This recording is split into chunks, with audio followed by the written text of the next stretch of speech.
मैं हूं किशोर अजवाणी। आज की ताजा खबर जारी है।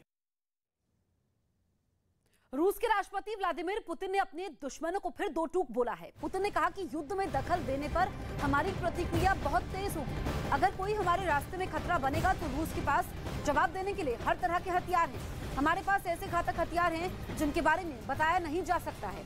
पुतिन ने दुश्मनों को आगाह करते हुए कहा कि रूस हर चुनौती से निपटने के लिए तैयार है। Потому что любовь к родине – одна из ключевых основ российской государственности и важнейшая ценность для нашего общества, которая неизменно проявляется в решающий для страны момент. Такая сплоченность людей дорогого стоит. Гарантирует, что Россия достойно ответит на самые сложные вызовы и угрозы. ये धमकी रूस के विदेश मंत्रालय की प्रवक्ता ने दी। उन्होंने चेतावनी देते हुए कहा कि अगर यूक्रेन को हथियारों की मदद जारी रही तो वो इन देशों में नेटो के सैन्य ठिकानों को बर्बाद कर देगा। यानी यूक्रेन से जारी जंग के बीच रूस ने एक नया मोर्चा खोलने का ऐलान कर दिया। उसने सीधे सीधे दुनिया के दो बड़े देशों को चुनौती दे दी कि यूक्रेन की मदद की तो अंजाम भुगतना होगा। इसके साथ ही रूस ने दूसरे नेटो देशों को भी चेतावनी दी कि अगर उन्होंने जंग में यूक्रेन को हथियारों की मदद नहीं रोकी तो उनके सैन्य ठिकाने भी सलामत नहीं रहेंगे। और रूस ने इसके पीछे जो दलील दी वो हैरान कर देने वाली थी। रूस के मुताबिक नेटो की मदद से यूक्रेन में मौतें और खून खराबा बढ़ रहा है। यानी रूस की माने तो यूक्रेन हथियार मिलने के बाद जिस तरह से उसका मुकाबला कर रहा है वो वहां लोगों की मौत की वजह बन रही है। और रूस के विदेश मंत्रालय की प्रवक्ता का ये बयान तब सामने आया जब ब्रिटेन के रक्षा मंत्री ने यूक्रेन की सीमा के पास रूसी शहरों पर हो रहे हमलों को सही ठहरा दिया, जिसमें उन्होंने 2 दिन पहले रूस के एक शहर ब्रयांस्क पर हुए हमलों का भी जिक्र किया। ब्रिटेन के रक्षा मंत्री के मुताबिक अगर रूस पर हुए इन हमलों के पीछे यूक्रेन है तो वो उसके साथ खड़े हैं। उन्होंने तो यहाँ तक कह दिया कि रूस के शहरों पर हमले के लिए यूक्रेन अगर दूसरे देशों से मदद के तौर पर मिल रहे हथियारों का इस्तेमाल भी करता है तो वो पूरी तरह जायज है। बस उनके इसी बयान ने रूस के विदेश मंत्रालय की प्रवक्ता को भड़का दिया, जिसके बाद उन्होंने नेटो देशों के सैन्य ठिकानों पर हमले की चेतावनी दे दी। हालांकि बाद में रूस ने उनके बयान से किनारा करते हुए उसे एक उकसाने वाला बयान बता दिया। केंद्रीय विद्यालयों के दाखिले में सांसदों का कोटा अब नहीं होगा। मोदी सरकार ने केंद्रीय विद्यालयों में दाखिले के लिए सांसद कोटा खत्म कर दिया। इस कोटे के तहत सांसद अपने लोकसभा क्षेत्र के 10 छात्रों का दाखिला इन स्कूलों में करवा सकते थे। म्यांमार में भ्रष्टाचार के एक मामले में ऑंग सान सू की को 5 साल की सजा सुनाई गई। उनके खिलाफ म्यांमार में भ्रष्टाचार के 11 केस दर्ज हैं। चेन्नई के राजीव गांधी अस्पताल की एक इमारत में आग लग गई। इसके बाद वहां भर्ती मरीजों को तुरंत सुरक्षित बाहर निकाल लिया गया। बाद में वहां पहुंची दमकल की कई गाड़ियों ने किसी तरह आग को बुझाया। उधर रूस के हमले से खार्किव के कई इलाकों को भारी नुकसान पहुंचा। आरोप है कि पुतिन की सेना ने कई रिहायशी इमारतों के साथ कुछ गोदामों पर भी निशाना साधा और उन पर एक साथ कई बम और मिसाइलें गिराई, जिसकी वजह से खार्किव में जगह जगह भीषण आग लग गई। जिसके बाद दमकल की कई टीमों को आग बुझाने के काम में लगाया गया। वहां से सामने आई एक तस्वीर में कुछ दमकल कर्मी आग पर पानी की बौछार करते दिखाई दिए। इस काम में उन्हें कई घंटों का वक्त लग गया। इस बीच धुएं का गुबार लगातार उठता हुआ नजर आया। हालांकि आग की पूरी तरह बुझने तक उन गोदामों में रखी सभी चीजें जलकर राख हो चुकी थी। कई गाड़ियां भी इस भीषण आग की भेंट चढ़ गयी। बताया गया कि रूस के जंगी जहाज लगातार उन इलाकों पर मिसाइलें बरसा रहे हैं। रूस से बड़ी खबर आ रही है। राष्ट्रपति पुतिन ने फिर यूक्रेन में विजय का दम भरा है। पुतिन ने रूस की संसद में शपथ ली है कि देश के सैन्य अभियान के लक्ष्य को हर कीमत पर पूरा किया जाएगा। कहा कि पूर्वी यूक्रेन के अलगाववादी क्षेत्रों के निवासियों की सुरक्षा गारंटी देंगे, जिन्हें रूस ने मान्यता दी है। और कहा कि क्राइमिया पर कब्जा ऐतिहासिक है, वहीं पश्चिम के रूस पर प्रतिबंध को नाजायज बताया है। Чтобы на историческую перспективу гарантировать мир и безопасность жителям Донецкой и Луганской народных республик, российского Крыма и всей нашей страны. Они не достигли своей цели, но не смирились. Мы не просто, принимая меры, о которых я только что сказал, смягчили, но, как уже было сказано, отразили. इस बीच यूक्रेन की जंग में शामिल होने के लिए अमेरिका पर लगातार दबाव बढ़ रहा है। इस बार यूक्रेन से लौटे एक पत्रकार का लेख इंटरनेट पर तेजी से फैल रहा है। इस पत्रकार ने दावा किया कि अमेरिका की जंग में शामिल हुए बिना ही ये जंग खत्म होनी मुश्किल है, जबकि दुनिया पहले से जानती है कि अगर अमेरिका इस जंग में उतर गया तो वो विश्व युद्ध से कम नहीं होगा।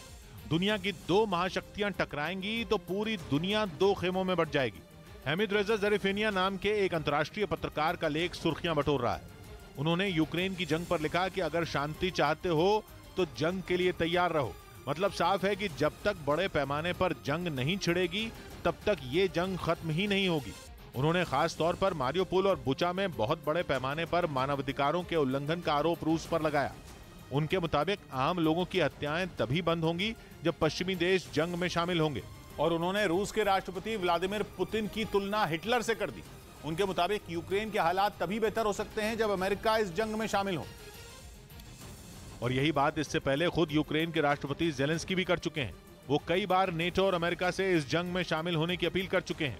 दूसरी तरफ विश्व युद्ध से खुद रूस ने भी एक दिन पहले ही दुनिया को आगाह किया है। रूस के विदेश मंत्री ने एक इंटरव्यू में विश्व युद्ध से पूरी दुनिया को आगाह किया था। ऐसा उस वक्त हो रहा है जब पूर्वी और दक्षिणी यूक्रेन में रूस के हमले तेज हुए हैं और तबाही कई गुना बढ़ गई है। दिल्ली में आज मध्य प्रदेश के आगामी चुनावों पर मंथन होगा। दिल्ली में सुबह 11 बजे Madhya Pradesh BJP core group की बैठक। जेपी नड्डा, अमित शाह, बीएल संतोष समेत मध्य प्रदेश के कई बड़े नेता होंगे शामिल। खरगोन हिंसा के बाद राज्य में अगले साल होने वाले विधानसभा चुनाव की रणनीति पर होगी चर्चा। अखिलेश यादव को चाचा शिवपाल की दो टूक, बीजेपी में भेजने की जरूरत नहीं, पार्टी से निकाल देना चाहिए। आजम खान के साथ जुल्म पर समाजवादी पार्टी को जो करना चाहिए था नहीं किया। पहले भी कहा था, अब भी कह रहा हूँ। अगर यही भाजपा में भेजना है तो फिर निकाल देना चाहिए उनको। पटना के हज भवन में आज जेडीयू का रोजा इफ्तार आयोजन। लालू यादव और तेजस्वी यादव समेत आरजेडी के कई नेताओं को मिला न्योता। उधर यूक्रेन जंग के बीच नेटो ने स्लोवाकिया में अमेरिका के पैट्रियट एयर डिफेंस सिस्टम की तैनाती कर दी। इसे दुनिया की बेहतरीन एयर डिफेंस सिस्टम में एक माना जाता है, जिसे यूक्रेन के पड़ोसी देश स्लोवाकिया के सिलियाच एयरबेस के नजदीक तैनात किया गया। खबर है कि नेटो यूक्रेन के आसपास के इलाकों में न केवल अपनी फौज बढ़ा रहा है बल्कि बड़े पैमाने पर हथियारों को भी जुटा रहा है। और मानना तो ये भी जा रहा है कि पैट्रियट एयर डिफेंस सिस्टम की इस इलाके में तैनाती रूस पर दबाव बनाने की रणनीति का हिस्सा है। प्राकृतिक गैस रोकने के लिए पोलैंड के पीएम की पहली प्रतिक्रिया आई है। पोलैंड ने कहा कि अब हम रूस से पूरी तरह स्वतंत्र हो गए हैं क्योंकि हमने रूसी रूबल में गैस का भुगतान करने से मना कर दिया है। साथ ही पोलैंड के पीएम ने यूरोपीय संघ के दूसरे देशों से भी ऐसा करने का अनुरोध किया है। Że od dzisiaj, kiedy Rosja przestała przesyłać swój gaz do Polski, przestaliśmy w jakikolwiek sposób od Rosji zależeć. उधर यूरोप के दो बड़े देशों पर रूस के बड़े एक्शन के बाद कूटनीति के सारे समीकरण बदल सकते हैं। नेचुरल गैस तो केवल बल्गेरिया और पोलैंड की काटी गई है, लेकिन चेतावनी पूरे यूरोप को दे दी गई। अचानक रूस की गैस कंपनी ने इन दोनों देशों को होने वाली नेचुरल गैस की सप्लाई बंद कर दी, जिसके बाद इन दोनों देशों के लिए नेचुरल गैस का संकट खड़ा हो सकता है। नेचुरल गैस की पेमेंट की शर्तों पर यूरोप के कई देशों के साथ रूस लगातार बातचीत कर रहा था, लेकिन बल्गेरिया और पोलैंड झुकने को तैयार नहीं थे। रूस का कहना था कि पेमेंट उसकी करेंसी रूबल में होनी चाहिए, लेकिन ये दोनों देश पेमेंट डॉलर में कर रहे थे। आखिरकार रूस ने गैस की सप्लाई रोक दी। रूस ने पूरी दुनिया को बता दिया कि या तो उसकी शर्तों के आधार पर चलना होगा या फिर सफर रोकना होगा। साफ कर दिया कि रूस सिर्फ कहता नहीं है बल्कि करता भी है। रूस ने गैस की सप्लाई काट कर यूरोप को एक बेहद सख्त संदेश दिया है, जबकि यूरोप के कई देशों में अब भी रूस से गैस पहुंच रही है। पोलैंड और बल्गेरिया में पाइपलाइन के जरिए रूस से गैस पहुंच रही थी, जिसे रोकना कोई मुश्किल काम नहीं था। पोलैंड तक पहुंचाई गैस पहुंचाई जाती थी यमल यूरोप गैस पाइपलाइन से। ये पाइपलाइन रूस से बेलारूस होते हुए पोलैंड तक पहुंचती है। ये एक बहुत लंबी पाइपलाइन है जो रूस में यमल नाम की जगह से शुरू होती है, जहां बहुत बड़े ऑयल फील्ड हैं जहां से गैस निकाली जाती है। इसी पाइपलाइन से पहले गैस पोलैंड से जर्मनी तक भी पहुंचाई जाती थी, लेकिन बाद में नॉर्ड स्ट्रीम प्रोजेक्ट से जर्मनी तक गैस पहुंचाई जाने लगी थी। दूसरी तरफ बल्गेरिया है, जिसकी सीमा काला सागर से लगती है। जिस पाइपलाइन से पोलैंड तक गैस पहुंचाई जाती थी उसका बल्गेरिया से कोई लेना देना नहीं है। बल्गेरिया तक गैस पहुंचाई जा रही थी तुर्क स्ट्रीम गैस पाइपलाइन से। यह पाइपलाइन काला सागर के बीच में बिछी है। रूस से होती हुई सीधा यह पाइपलाइन बल्गेरिया पहुंचती थी। इसकी कुल लंबाई है 930 किलोमीटर। मतलब यह कि बल्गेरिया और पोलैंड की सप्लाई रोकने से किसी और देश को हो रही गैस की सप्लाई पर असर नहीं पड़ेगा। अब तक बल्गेरिया अपनी जरूरत की 75% गैस रूस से ले रहा था और पोलैंड 54% गैस का इंपोर्ट रूस से कर रहा था। लेकिन पूरे यूरोप को एक सख्त संदेश तो पहुंच ही जाएगा। ऐसा भी हो सकता है कि अब तक रूस की शर्तों को गंभीरता से न लेने वाले देश नई शर्तों के सामने झुक जाएं, जिसका सीधा मतलब यह है कि पुतिन की यह चाल मोल भाव का एक नया रास्ता खोल सकती है। अब तक रूस की तरफ से कई बार कहा जा चुका था कि गैस की पेमेंट रूबल में ही करनी होगी, लेकिन कोई सख्त कदम नहीं उठाया गया था। इस बार की कार्रवाई के जरिए रूस ने यूरोप को एक सख्त संदेश दे दिया। बल्गारिया और पोलैंड में इस कदम के बाद गैस की किल्लत खड़ी हो सकती है। हालांकि पोलैंड का दावा यह है कि उसके पास नेचुरल गैस का स्टॉक 70% से ज्यादा है। मतलब यह कि सप्लाई बंद होते ही किल्लत नहीं होगी। हालांकि ये स्टॉक अब तेजी से खत्म होने लगेगा। बल्गारिया और पोलैंड का दावा यह है कि वो गैस के दूसरे विकल्पों की तलाश बहुत जल्द कर लेंगे, लेकिन ये काम भी आसान नहीं है। असल में नेचुरल गैस की सप्लाई करने वाले सभी देश जितनी भी गैस निकालते हैं, उनके पास आमतौर पर उतनी गैस के ग्राहक भी हैं। इसलिए अचानक बहुत बड़ी सप्लाई का ऑर्डर लेना किसी भी देश के लिए आसान नहीं होगा। और यूरोप की यही परेशानी पुतिन की सबसे बड़ी ताकत है। इसीलिए यूरोपियन यूनियन के लगाए आर्थिक प्रतिबंधों के बाद रूस ने नेचुरल गैस को एक बड़ा हथियार बनाया था। और रूस ने अप्रैल की शुरुआत होने से पहले ही यह साफ कर दिया था कि गैस की पेमेंट रूबल में ही ली जाएगी। साफ कहा था कि रूबल नहीं तो गैस नहीं। रूस का यह फैसला आर्थिक प्रतिबंधों के बाद आया था, क्योंकि रूस के बैंकों पर हुई कार्रवाई के बाद डॉलर में मिलने वाली रकम उसके लिए मुसीबत बन रही थी। जबकि कई देश ऐसे थे जो अब भी डॉलर और यूरो में पेमेंट करने की जिद पर अड़े थे। ऐसे देशों में पोलैंड और बल्गारिया का नाम शामिल। रूस ने इन सभी देशों को एक विकल्प और भी दिया था। विकल्प यह था कि वो रूस के बैंकों में अपना खाता खुलवाएं और वहां से अपने डॉलर या यूरो को रूस की करेंसी रूबल में बदलवा लें। हालांकि रूस ने यह रूबल फॉर गैस वाला नियम पूरी दुनिया के लिए लागू नहीं किया, बल्कि केवल उन देशों पर लागू किया जिन्होंने या तो रूस पर प्रतिबंध लगाए हों या प्रतिबंधों का समर्थन किया। रूस ने 7 मार्च को ही ऐसे 30 देशों की लिस्ट बनाई थी। इनमें यूरोप के सारे देशों के अलावा अमेरिका, जापान, ब्रिटेन और दक्षिण कोरिया जैसे देश भी शामिल थे। इन्हें रूस अनफ्रेंडली कंट्रीज कह रहा था। मतलब यह कि रूस ने यह लिस्ट बना ली थी 7 मार्च को, जबकि इन देशों को रूबल में पेमेंट से जुड़ा आदेश दिया गया मार्च के आखिरी हफ्ते में। इससे साफ है कि आर्थिक प्रतिबंधों के ऐलान के साथ ही रूस ने अपने अगले कदम की तैयारी कर ली थी। लेकिन ऐसा नहीं है कि रूस की इस तैयारी की यूरोप को कोई खबर नहीं थी। हकीकत तो यह है कि यूरोप के लिए रूस का फैसला चौंकाने वाला भी नहीं है, क्योंकि गैस के बदले रूबल पर छिड़े विवाद के बाद से ही रूस की गैस का विकल्प खोजा जा रहा था। जर्मनी जैसे यूरोप के बड़े देश भी ऐलान कर चुके थे कि ये साल खत्म होने से पहले रूस पर निर्भरता खत्म कर दी जाएगी। कतर जैसे देशों से गैस की सप्लाई के लिए बातचीत भी चल रही है। इसके अलावा यूरोप में इस वक्त गैस का विकल्प खोजने पर भी तेजी से काम चल रहा है। लेकिन सच्चाई तो यह है कि नेचुरल गैस पर पूरा यूरोप बुरी तरह निर्भर है। गैस के बिना यूरोप का एक दिन भी कटना मुश्किल है, क्योंकि यूरोप में बहुत ज्यादा ठंड पड़ती है। कुछ जगह तो ऐसी हैं जहां तापमान माइनस में ही रहता है। इसलिए लोग अपने घरों को गर्म रखने के लिए वहां हीटर का इस्तेमाल करते हैं, और ये हीटर नेचुरल गैस से चलते हैं। जो सर्दियों का मौसम होता है उसमें तो घरों के हीटर बंद ही नहीं होते, जिसका मतलब ये कि गैस की खपत कई गुना बढ़ जाती है। दूसरी तरफ वहां बहुत बड़ी संख्या में ऐसे उद्योग हैं जिनमें नेचुरल गैस का इस्तेमाल ईंधन के तौर पर होता है। ऐसे उद्योग तो पूरी तरह से गैस पर निर्भर है। वहीं बहुत बड़े पैमाने पर गाड़ियां चलाने के लिए भी नेचुरल गैस का इस्तेमाल होता है। मतलब जैसे भारत में पेट्रोल और डीजल से गाड़ियां चलती हैं, वहां गैस से भी गाड़ियां चलती हैं। और सबसे अहम बात यह है कि अभी तक यूरोप में जितनी भी नेचुरल गैस पहुंचती है उसमें 40% गैस रूस से आती है। इस 40% गैस के रूस से होने वाले इंपोर्ट में यूक्रेन की जंग के बाद भी कोई कमी नहीं आई, बल्कि खबर है कि कुछ देशों ने अपना गैस का स्टॉक भरने के लिए रूस से ज्यादा गैस खरीदनी शुरू कर दी। मतलब यह कि इंपोर्ट कम होने के बजाय बढ़ गया। और यही है इस मसले पर यूरोप की सबसे बड़ी कमजोरी, जिसका फायदा उठाते हुए पुतिन ने बड़ा प्लान बनाया। पुतिन ने बल्गारिया और पोलैंड को होने वाली गैस की सप्लाई रोककर यह बता दिया कि रूस को गैस बेचने के लिए यूरोप की जरूरत नहीं है, बल्कि गैस खरीदने के लिए यूरोप को रूस की जरूरत है। रूस के कदम से यह भी साफ है कि रूस ने अपनी गैस के नए ग्राहक ढूंढ लिए हैं। इनमें सबसे बड़ा नाम भारत और चीन का हो सकता है। दिल्ली में तापमान 45 डिग्री के पार जा सकता है। मौसम विभाग ने बताया कि आने वाले दिनों में दिल्ली का तापमान 46 डिग्री तक पहुंच सकता है। यानी राजधानी में लोगों को फिलहाल गर्मी से राहत मिलने की उम्मीद नहीं है। राजस्थान के अलवर में मंदिर तोड़े जाने से नाराज कई हिंदूवादी संगठनों ने मार्च निकाला और आरोपियों के खिलाफ कार्रवाई की मांग की। असल में अलवर में बीते दिनों अवैध कब्जा हटाने के दौरान प्रशासन पर एक पुराने मंदिर को भी तोड़ने का आरोप लगा था। जो मंदिरों का निर्माण है वो जल्दी 2 या 3 दिन में शुरू कर देंगे, ऐसा उन्होंने बताया। पाकिस्तान पीपल्स पार्टी के नेता बिलावल भुट्टो को पाकिस्तान का नया विदेश मंत्री बनाया गया। इस जिम्मेदारी को संभालने से करीब 1 हफ्ते पहले उन्होंने लंदन में नवाज शरीफ से मुलाकात भी की थी। उधर यूक्रेन के जापोरिजिया में रूसी हमले में कई इमारतें तबाह हो गई। पुतिन की सेना ने वहां न केवल बम बल्कि मिसाइलें भी बरसाई। जिसकी वजह से जापोरिजिया के कई इलाके तहस नहस हो गए। रूसी हमले के बाद सामने आई एक तस्वीर में चारों तरफ मलबे का ढेर दिखाई दिया। वहाँ की ज्यादातर इमारतें पूरी तरह ढक चुकी थी। कुछ मकानों में तो हमले की काफी देर बाद तक आग लगी रही, जिसे बुझाने के लिए दमकल विभाग के कर्मचारी घंटों डटे रहे। इसके अलावा रूसी सेना ने वहाँ की कई फैक्ट्रियों को भी निशाना बनाया। इन हमलों में कुछ लोगों की मारे जाने की भी खबर है।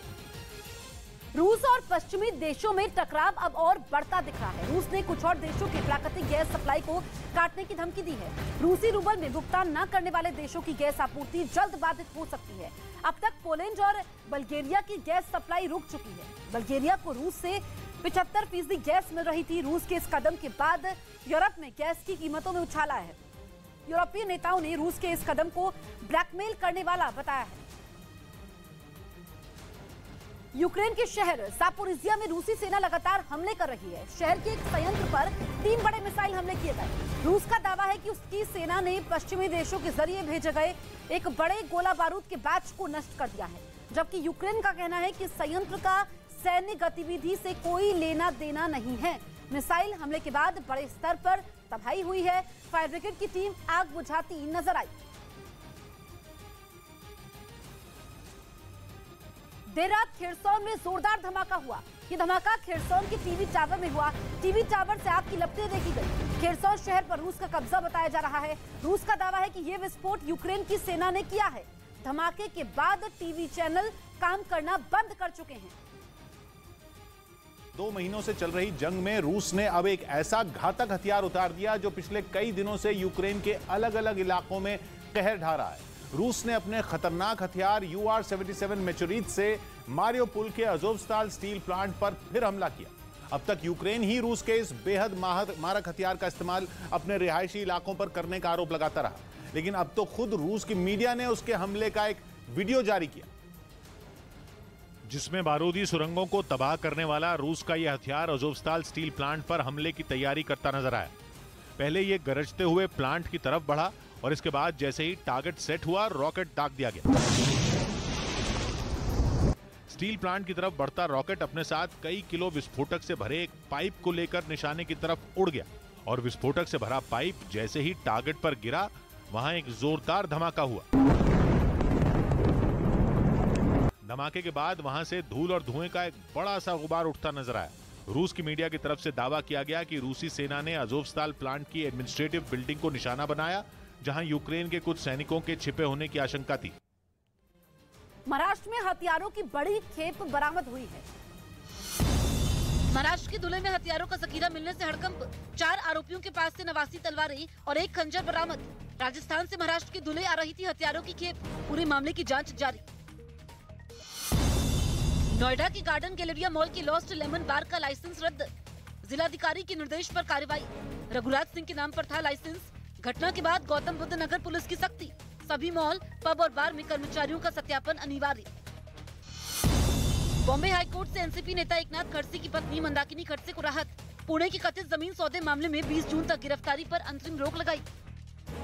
उधर डोनेस्क में रूस को मुंहतोड़ जवाब देने के लिए यूक्रेन की सेना ने भारी गोलाबारी करने का दावा किया। खबर है कि पुतिन की सेना ने डोनेस्क के कई इलाकों पर अपनी पकड़ मजबूत कर ली है, जिसके जवाब में यूक्रेन के सैनिकों ने भी उन इलाकों में एक के बाद एक कई बम बरसाए। वहां से सामने आई एक तस्वीर में यूक्रेन के जंगी जहाज आसमान में गरजते दिखाई दिए। इन हमलों की वजह से वहां जमीन में बड़े बड़े गड्ढे हो गए। इसके साथ ही कई जगहों से धुआं उठता हुआ नजर आया। यूक्रेन के इस पूर्वी हिस्से में पिछले कई दिनों से भीषण जंग जारी है। रूस का दावा है कि उसकी सेना ने डोनेस्क के कई इलाकों पर कब्जा कर लिया है। खार्किव में जंग के बीच रूस की सेना ने यूक्रेन के एक टैंक पर कब्जा कर लिया है। रूस की सेना ने वीडियो जारी कर यह दावा किया है। खार्किव के कई इलाकों में जंग जारी है। ऐसे में दोनों देशों की सेनाओं के बीच जंग जारी है। तस्वीरें आप देखिए, खार्किव की यूक्रेन के टैंक पर कब्जा हो चुका है। एक्सक्लूसिव तस्वीरें, सबसे पहले तस्वीरें हम आपको दिखा रहे हैं न्यूज़ 18 इंडिया पर। वहीं यूक्रेन से जंग के बीच रूस की बेहद घातक मिसाइल कलिब्र पनडुब्बी से दागी गई। रूस ने यूक्रेन के साथ युद्ध में कलिब्र क्रूज मिसाइल का हमलों के लिए कई बार इस्तेमाल किया और दावा किया कि उसने यूक्रेन की सेना को तगड़ा नुकसान पहुंचाया। लेकिन अब उसने कलिब्र की ताकत को पनडुब्बी से दाग कर दिखाया। हालांकि रूस की पनडुब्बी ने ये मिसाइलें किस इलाके में दागी, इसकी जानकारी नहीं मिल पाई। लेकिन उसका जो वीडियो सामने आया उसमें एक पनडुब्बी से एक के बाद एक कई मिसाइलें निकलती दिखाई दी।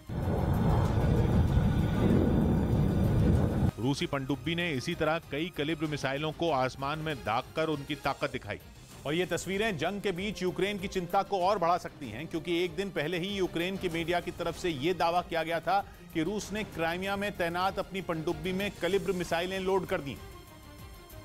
मतलब यह कि समंदर के रास्ते यूक्रेन पर हमले का खतरा और बढ़ गया, क्योंकि इससे पहले भी रूस ने समंदर से ही कैलिबर मिसाइल को यूक्रेन के कई शहरों पर दागा था, जिसने वहां भारी तबाही मचाई थी। ज़ेलेंस्की की चिंता इसलिए भी और बढ़ सकती है क्योंकि कैलिबर कोई आम मिसाइल नहीं है, बल्कि ये परमाणु हथियारों को ले जाने में भी सक्षम है। यही नहीं, खबर तो ये भी आई कि रूस अब इसकी मारक क्षमता को बढ़ाने में जुटा हुआ है, जिसके बाद कैलिबर क्रूज मिसाइल और भी खतरनाक हो जाएगी।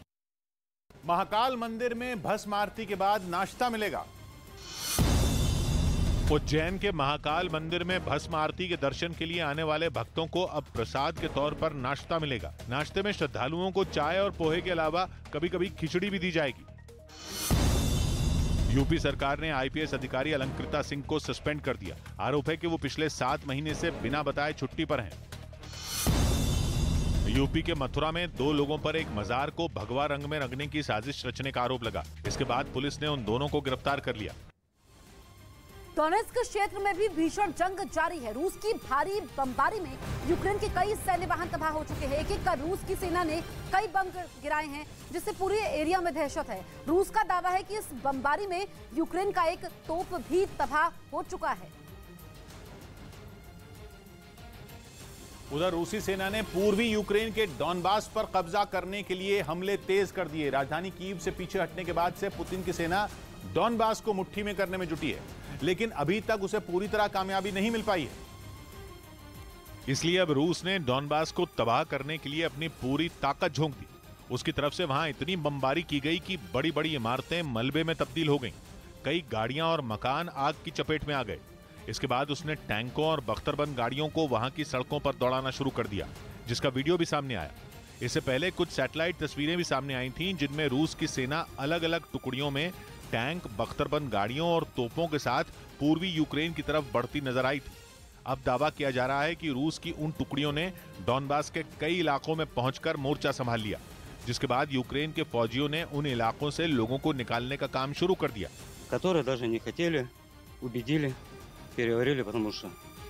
बताया गया कि इस दौरान कुछ जगहों पर दोनों देशों के सैनिकों के बीच आमने सामने की लड़ाई भी हुई, जिसमें रूस और यूक्रेन ने एक दूसरे को नुकसान पहुंचाने का दावा किया। डॉनबास पूर्वी यूक्रेन का वो हिस्सा है जिसमें डॉनबास और लुहांस्क इलाके आते हैं, और इन दोनों इलाकों में 2014 से ही रूस के समर्थन वाले विद्रोहियों और यूक्रेन की सरकार के बीच संघर्ष जारी है। यही नहीं, जंग शुरू होने से पहले ही रूस ने डोनेत्स्क और लुहांस्क को अलग देश की मान्यता दे दी थी, और अब रूस का मकसद पूर्वी यूक्रेन के इन दोनों इलाकों पर कब्जा करने का है, ताकि इन इलाकों को विद्रोहियों के हवाले सौंपकर रूस अपने बड़े मकसद को पूरा कर सके। और पुतिन का वो बड़ा सपना क्राइमिया तक नया रास्ता बनाने का है। क्राइमिया यूक्रेन के दक्षिण में है, जिस पर 2014 से ही रूस का कब्जा है। अब माना जा रहा है कि पुतिन की कोशिश पूर्वी यूक्रेन पर कब्जा करके क्राइमिया तक एक नया रूट बनाने की है, ताकि काला सागर का इस्तेमाल एक पोर्ट की तरह बड़े पैमाने पर किया जा सके।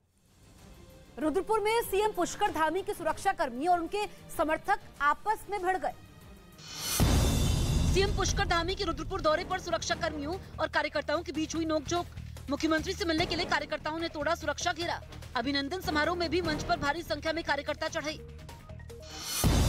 मुंबई के गोरेगांव रेलवे स्टेशन पर ट्रेन की चपेट में आने से बचा एक यात्री। आरपीएफ कांस्टेबल अमित कुमार ने जान पर खेलकर यात्री की जान बचाई। राजधानी दिल्ली में अभी गर्मी से नहीं मिलेगी राहत। 46 डिग्री तक पहुंच सकता है तापमान। मौसम विभाग ने जारी किया येलो अलर्ट। वहीं यूक्रेन की सेना ने भी रूस के सैन्य वाहन को तबाह करने का दावा किया है। यूक्रेन की सेना ने सैन्य वाहन पर सीधे बम गिराए हैं, जिससे वाहन आग के गोलों में तब्दील हो गया है। चारों ओर धुआं छा गया। हालांकि यूक्रेन की सेना ने ये नहीं बताया कि ये किस क्षेत्र का वीडियो है। इस बीच यूक्रेन को कई टुकड़ों में बांटने के रूसी प्लान का पर्दाफाश हुआ, और इसका दावा खुद रूसी सुरक्षा परिषद के सचिव निकोलाई पात्रुशेव ने किया, जो पुतिन के बेहद करीबी माने जाते हैं। यानी इससे साफ हो गया कि यह लड़ाई तब तक जारी रहेगी जब तक कि रूस यूक्रेन के टुकड़े न कर दे।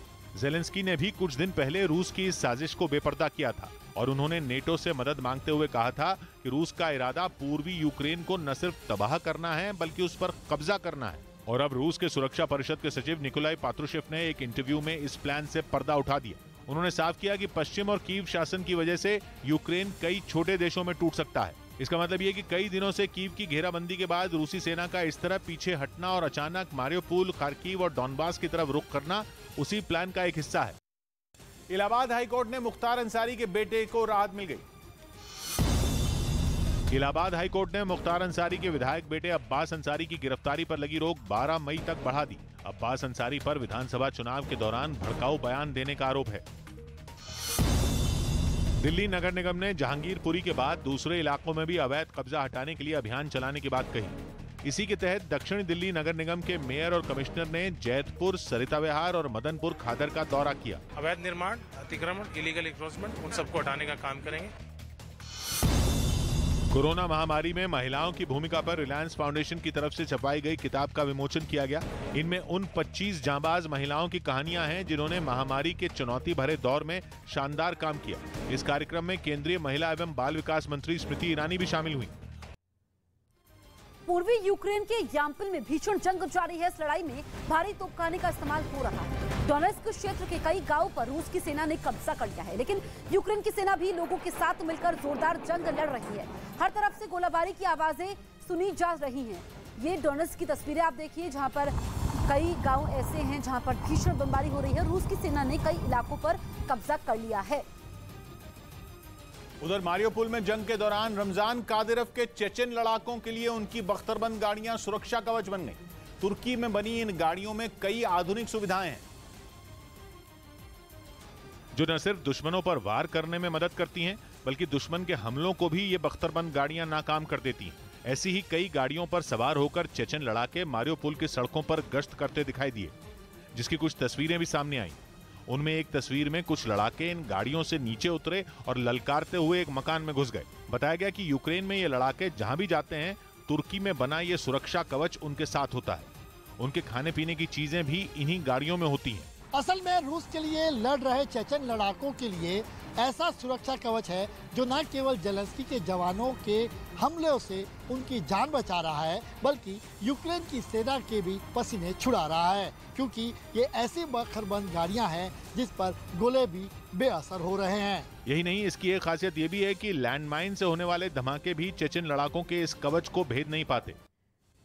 उन्नाव में एक कार हाईवे पर जलकर खाक हुई। यूपी के उन्नाव में लखनऊ कानपुर हाईवे से कार में आग लगने का वीडियो आया सामने। शॉर्ट सर्किट की वजह से लगी कार में आग, दमकल की टीम ने आग पर काबू पाया। नोएडा में बंद घरों में चोरी करने वाले गैंग का पर्दाफाश। मुठभेड़ के बाद गैंग का लीडर गिरफ्तार। कोट पैंट पहन कर देते थे चोरी की वारदात को अंजाम।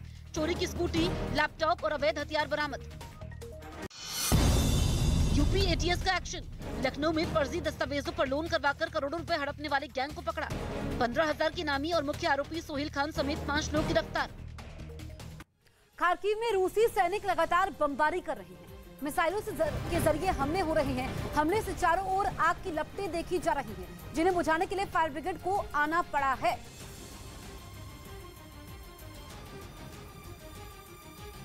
वहीं लुहांस्क में यूक्रेन के फौजियों ने रूस की सेना पर रॉकेट की बारिश कर दी। यूक्रेन की सेना का दावा है कि उसने बीते कुछ घंटों में डोनेट्स्क और लुहांस्क में रूस के कई टैंकों और बख्तरबंद गाड़ियों को तबाह कर दिया और वहां दुश्मन पर इस तरह के कई हमले किए। ऐसे ही एक हमले का वीडियो सामने आया जिसमें दिखा कि खेतों के बीचों बीच मौजूद यूक्रेन के कुछ फौजियों ने रूस की सेना को अपने निशाने पर ले लिया। पलक झपकते ही रूसी फौज पर इतने रॉकेट दागे गए कि उन्हें गिन पाना भी मुश्किल नजर आया।